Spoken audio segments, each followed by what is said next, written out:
au Forum Santé. Alain Pestalozzi, bonjour. Bonjour Maya. Bonjour. Bonjour à tous et à toutes. Alors Alain, aujourd'hui tu nous proposes une émission spéciale Avallonnais puisque nous allons parler de la santé en Avallonnais. Chez nous. De chez nous, et bien de chez nous. Alors a priori tu as quelques chiffres. Je ne sais pas de quoi tu vas me parler, mais voilà, il y a du positif, négatif, il y a quoi, il manque quoi, il y a trop, il n'y a pas assez, il y a... Alors, de quoi tu veux exactement? Alors, on a la chance inouïe d'avoir une étude de l'Agence régionale de santé qui reprend plein d'indicateurs socio-économiques, des chiffres, surtout, mais je vais essayer de vous le simplifier, mais qui aborde les différentes facettes de la santé. Parce que les facettes de la santé, c'est quoi? C'est d'abord les conditions socio-économiques, le culturel, l'environnement, voilà, mais c'est aussi les conditions de vie et de travail, c'est comment on vit, oui. C'est la possibilité d'avoir des réseaux sociaux, de partager, de discuter, et puis c'est aussi la façon dont chacun mène sa propre vie. D'accord. Est-ce qu'on fume pas, est-ce qu'on fait du sport, est-ce qu'on fait pas du sport? Tout ça, avec son âge, son sexe, sa personnalité, va influer sur la santé. C'est très large. Mais quand on fait des analyses, on se rend compte que notre petite communauté, en gros qui correspond à ce qu'on appelle les contours de la communauté de communes, en intégrant un peu vers Menton, quoi. Oui, voilà. L'Avallonnais, présente des caractéristiques particulières, et c'est ces caractéristiques dont je vais vous parler aujourd'hui. On apprend déjà, chose toute simple, c'est que la population globale est stable. On sait qu'Avallon perd des nombreux habitants chaque année, oui. Mais autour, les communes, la population augmente, dans les petites communes. Ça influe, parce qu'on se rend compte qu'on a un territoire rural, finalement assez peu peuplé, Mais très grand. Mais très grand, Oui. avec beaucoup de personnes âgées, Oui. avec un tiers de notre population à plus de 60 ans, ce qui est proportionnellement au-dessus de la tendance nationale. D'accord. Et une tendance qui se dessine à être seul au domicile. Le revenu global est plutôt... les revenus sont plutôt faibles par rapport à la moyenne nationale, mais il y a moins d'allocataires du RSA qu'au niveau national. Il y a des points très positifs que j'ai vus sur, par exemple, l'eau. On a la chance d'avoir de l'eau de qualité, globalement, sauf quelques petits secteurs qui sont sous surveillance nitrate, du fait des engrais, on va dire clairement. Donc sur le secteur de Magny-la-Ville, Magny-le-Château, il y a quelques soucis. L'air aussi est très bien. On n'est pas dans une zone polluée, on n'a pas des grosses usines, etc. On est quand même dans une région, effectivement. Qu'est-ce qui reste comme facteur de risque? C'est les logements, l'air dans les logements. Et là, il faut surveiller... L'air, là, ce qu'on a ici, quoi. Est-ce que l'air dans la maison est bien renouvelé? Pas forcément. Est-ce que les revêtements muraux sont de bonne qualité? Non. Et on trouve ça par des indicateurs. On voit qu'il y a encore 4,2% des résidences principales qui n'ont pas de douche ni de salle de bain. Tous ces petits éléments nous aboutissent à ce qu'on ait un indicateur de mortalité qui est légèrement supérieur à la moyenne nationale.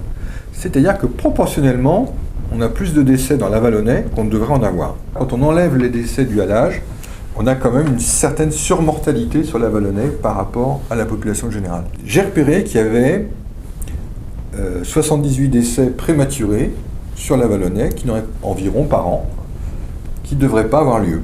À peu près une moitié de ces décès seraient évitables. C'est-à-dire qu'on peut dire qu'on a 40-45 personnes par an qui meurent, qui n'auraient pas dû mourir. Alors les causes de décès, ça fait quelques années que sur Radio Avallon, Ah non, ça y est, je sais. on en parle.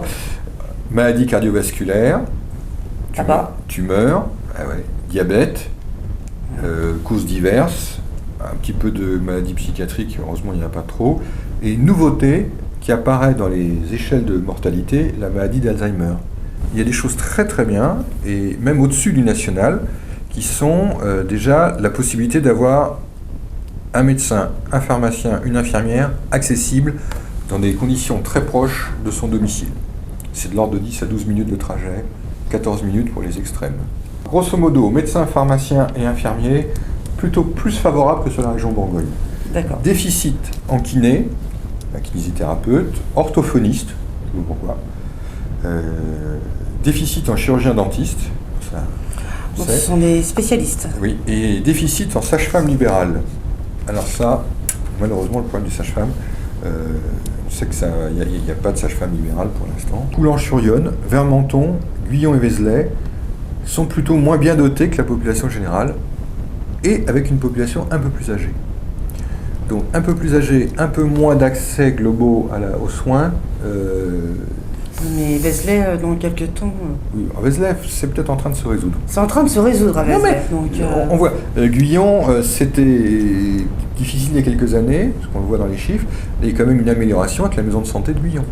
Oui, parce qu'à Carré-les-Tombes, il y avait eu ce projet, il y a quelques années en arrière. Après, voilà. Donc, mais Carré-les-Tombes, aujourd'hui, n'est plutôt... Bon, c'est un espace rural. C'est pas le désert qu'on nous a décrit quelquefois. D'accord. Quand on regarde les chiffres. Par contre, ce que moi m'a légèrement choqué, c'est sur... Avallon, on sait que c'est un pôle un peu plus important, qui est relativement bien doté, même si on se plaint toujours quand on est sur Avallon. Par contre, il y a une population socialement défavorisée qui existe, qui paradoxalement n'existe moins sur les communes environnantes. Oui. Par contre, ce qui a aussi, qui m'a choqué, je le dis, c'est la surmortalité pour cause traumatique. Il y a beaucoup d'accidents dans notre Avallonnais, dans notre région. Des accidents voiture et des accidents de vie domestique. On a toujours été mal noté là-dessus. Hein. Une notion qu'on n'a pas, c'est qu'il y a beaucoup d'activités extérieures. C'est-à-dire qu'on fait beaucoup de sport, beaucoup d'activités extérieures, beaucoup de pêche, de chasse, etc.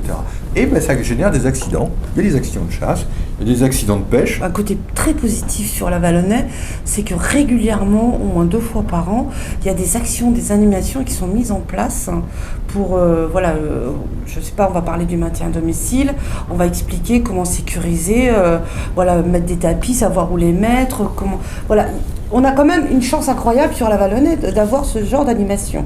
Un bilan de cette agence régionale de santé, avec des points forts, des points améliorés, et grosso modo une situation qui est quand même pas si mal. Voilà. Bon, d'accord, ce sera... Est-ce que ce rapport, un jour, sera ouvert au public, mais... Je peux le mettre sur la radio à Avallon. Hein. Ah bon? Bah oui. Ah, c'est pas secret. D'accord, ok. Tiens, on va le mettre je le fais passer sur le site. Et on essaiera d'avoir justement... On va le mettre sur le site, comme ça tout le monde peut les voir dessus. C'est des informations extrêmement intéressantes. Forumsanté.fr. Eh bien, on se dit à très bientôt. À bientôt. Merci, au revoir.